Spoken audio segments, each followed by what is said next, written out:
Vesper Peak Trail in the North Cascades is about 74 miles northeast of Seattle, or an hour and 40-minute drive. So it's up there. The peak is located in Mount Baker, Snoqualmie. Dang it. I practiced this. We definitely practiced this. Yeah, we did. Snoqualmie. It's Snoqualmie. Snoqualmie National Forest. It's spelled Snoqualmie. I had to search a lot of different videos till I heard someone say it, so I hope they're correct. Yes. The forest is 1.7 million acres, more than double the size of Joshua Tree National Park. Mount Rainier is about 157 miles south by car. While describing the area where Sam went missing, we'll generally be describing the broader location of Mount Baker, or the National Forest in the North Cascade region, which is basically applicable.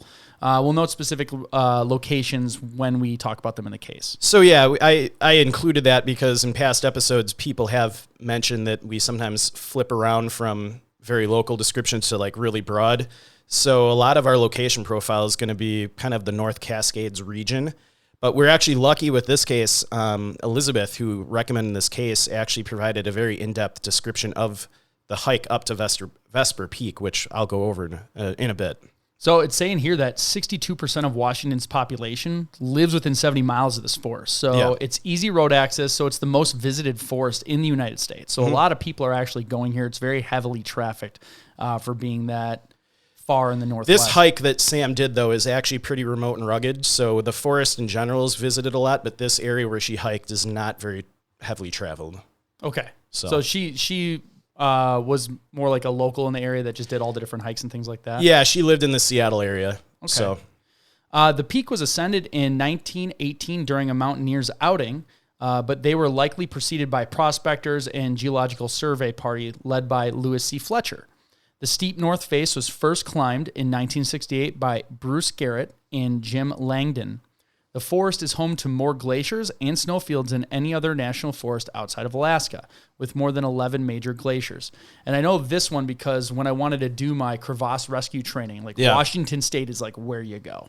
Yeah, I mean, either Mount Rainier or this national forest is where you're going to find a lot of the glaciers in the U.S. Yeah, they teach you. It's pretty inexpensive. If outside of flying there, it's like a couple $100 for the whole weekend. They'll teach you like self-rescue from a crevasse via rope. That'd be fun to do sometime. Yeah, like how to rope up and tether to each other and cross a snowfield. Because I know we've talked about in other episodes, that's some of the most dangerous things you can do is traversing a snowfield on a glacier. Yeah. So if I knew how to do that, I'd feel much better when we go on foot through those. So the climate in the North Cascades varies significantly by location and elevation. The western slope of the range is wet and cool, with 60 to 250 inches of precipitation a year. This creates what is known as a temperate rainforest in the lower valleys. So if you've ever been to like the Olympic National Park area, you'll know exactly what we're talking about, temperate forest, a rainforest. It's very wet, it's very dense. Cool places to hike. I've only seen pictures. I want to go so bad. Like that lush green. Mm-hmm. I think the image on the back of our logo is like a picture from in that region of the United States. I'm pretty certain it is, just because it's so green and beautiful. Summers are generally drier than winters, with warmer eastern air and cooler western air meeting over the Cascades to form thunderstorms. The eastern slope lies in a rain shadow since much of the moisture coming from the west is blocked, creating semi-arid eastern lowlands. As elevation rises, so does the precipitation, which leads to massive snowfall and glaciation at higher levels. Vesper Peak is 6,221 feet, not super tall. Mm-hmm. The peak offers gentle south and east slopes with a sheer north face. So it's easy to go up the south and east side. North face, I'm guessing, is more for climbers. And yeah, it's pretty popular for technical mountain climbing from all the research I did. So, or if you don't want to do that, it's still a kind of a technical hike to get to the top, but it's not an easy hike by any stretch of the imagination, but it's definitely doable. Okay. So the entire forest consists of 5 6,000-foot mountains in the south and 7 8,000-foot mountains in the north. Sorry. My bad on the notes. So the forest is generally, the mountains in the south are 5,000 to 6,000 feet range. And as you go north in the forest, they're in the 7,000 to 8,000 foot range. This is my bad reading. This is when people are like, you just got off Wikipedia. It's like, yes, we did. Well, I pulled a lot of this from the Forest Service too. Okay. The forest is home to two volcanoes, Mount Baker, 10,781 feet, and Glacier Peak at 10,525 feet. So the last eruption on Baker was on 9/7 of 1880, and the last eruption of Glacier Peak was 1700. So we're like due for both of them just go off at the same time, right? Yeah. Don't want to be around when that happens. No. Animals in the area, black bears. There were once grizzlies in the area, but there hasn't been an official sighting since 1996. So this section of the Cascades was selected as a grizzly bear restoration habitat in 1997, but plans to proceed with the reintroduction of grizzly bears to this area were halted in July 2020. I wonder why. Did they state a reason why they weren't continuing with the project? One of the main reasons I think that I read was they determined that grizzly bears really aren't endangered anymore, and a lot of the local people in the area were for the grizzly bears being reintroduced, but it might have been because of the pandemic. I honestly don't know. I'm sure everyone just blames, like, no matter what's happening. 2020 is the pandemic. Yeah, it was going to happen with the pandemic. We're not going to do that. There's bald eagles, wolves, mountain lions. Overall, there are about 75 species of mammals, 200 species of birds in the region.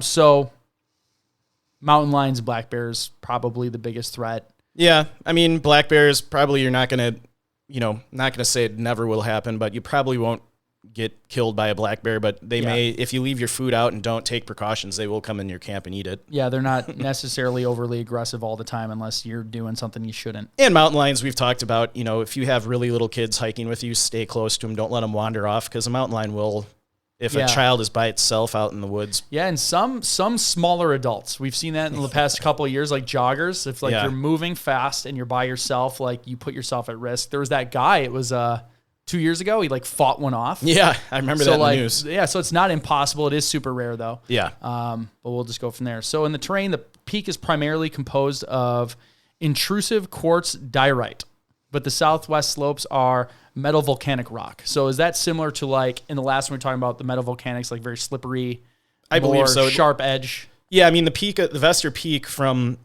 talking with Elizabeth is a pretty just massive granite slab. I think it kind of reminds me of in Yosemite. Okay. Half Dome. Okay. So it's a lot of it's kind of like that. So we'll go into a detailed description of the trail Sam went on. This is where you got the information from our listener. Yeah. Awesome. So major things outside of that, exposure, you have your elevation stuff. You have the potential for avalanches because of the heavy snowfall and the temperature changes.